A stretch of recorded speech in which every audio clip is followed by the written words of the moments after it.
మొదటగా మన V55 channel చూసేటువంటి వాళ్ళు మన ఛానల్ అయితే సబ్స్క్రైబ్ చేసుకోండి. తెలుగుదేశం పార్టీ 2024 ఎన్నికలలో వచ్చేసి జనసేన పార్టీకి మరియు అదే విధంగా బీజేపీకి కొన్ని సీట్లు కేటాయించినటువంటి విధానం మనము స్పష్టంగా కూడా చూసాము.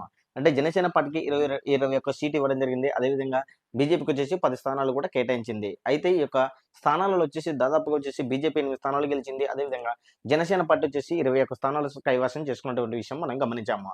అయితే తాజాగా వచ్చేసి ఇప్పుడు 1 ఇయర్ అయిపోయింది. అయితే ఆ యొక్క బీజేపీ మరియు జనసేన పార్టీ కూటమికి ఇచ్చినటువంటి సీట్లలో వచ్చేసి తెలుగుదేశం పార్టీ ఇప్పుడు ప్రతిష్టాత్మకంగా కూడా ఆ యొక్క నియోజకవర్గాలలో తెలుగుదేశం పార్టీకి సంబంధించి క్యాడర్ దెబ్బ తినకుండా ఆ యొక్క నియోజకవర్గాలలో కూడా కూటమి మరియు అంటే బీజేపీకి సంబంధించినటువంటి ఎమ్మెల్యేలు అదేవిధంగా జనసేన పార్టీకి సంబంధించినటువంటి ఎమ్మెల్యేలు ఉన్నటువంటి నియోజకవర్గాలలో టీడీపీకి సంబంధించి ఎవరైతే అనుకూలంతో అందరినీ కలుపుకొని వెళ్తారో ఆ యొక్క నియోజకవర్గాలలో తెలుగుదేశం పార్టీకి సంబంధించినటువంటి నేతలను కూడా అక్కడ ఇన్ఛార్జీలుగా నియమించడానికైతే చంద్రబాబు నాయుడు గారు ఆలోచనలో ఉన్నట్టయితే మనకు స్పష్టంగా అయితే తెలుస్తుందన్నమాట.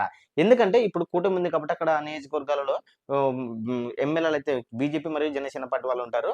అయితే డెఫినెట్‌గా ఎప్పుడైనా గాని కూటమి ఏమైనా జరగొచ్చు అన్నమాట. అందుకు ఆ యొక్క నియోజకవర్గాలలో తెలుగుదేశం పార్టీకి సంబంధించి క్యాడర్ దెబ్బ తినకుండగా చంద్రబాబు నాయుడు గారు వచ్చేసి ఆ యొక్క నియోజకవర్గాలలో తెలుగుదేశం పార్టీకి సంబంధించి కూడా ఇన్ఛార్జీలను నియమించే ఆలోచనలో ఉన్నట్లయితే మనకు స్పష్టంగా అయితే మరి 2024 ఎన్నికలలో బీజేపీ మరియు జనసేన పార్టీకి సంబంధించి కొన్ని నియోజకవర్గాలలో కూటమికి ఇచ్చారు కదా!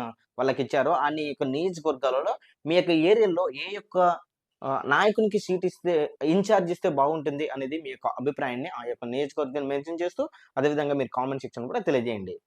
Thank you.